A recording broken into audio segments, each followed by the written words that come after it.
Next-Gen Stats and AWS's goal is to provide more context around the game of football.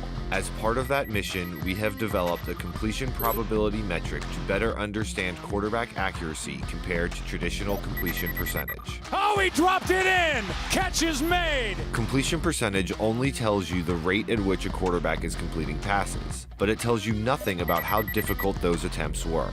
Someone who's only throwing short passes and checkdowns can inflate their completion percentage. Now, with completion probability, we can better understand the likelihood of any pass being completed. Rock and roll from Stroud to Collins. Completion probability is determined by evaluating a number of metrics on a given play, including a pass's air yards and air distance, the wide receiver's directional separation, as well as the pass rush's effect on the quarterback.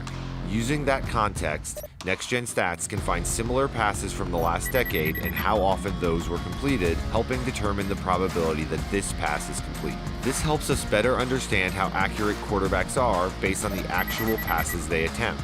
Completing a pass with a completion probability of 40% is much more impressive and likely impactful on the game than completing one with a completion probability of 75%.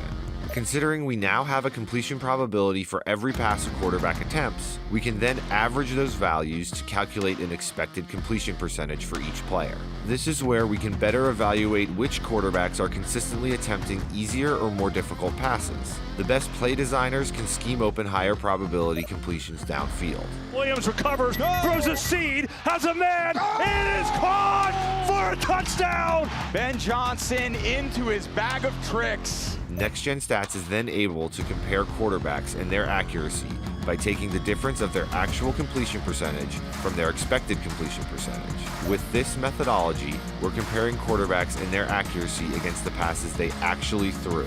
The output of this is called completion percentage over expected. Ranking quarterbacks based on completion percentage over expected, or CPOE, is a more contextual representation of accuracy than traditional completion percentage, and is one way that Next-Gen Stats and AWS are helping the NFL level up the game.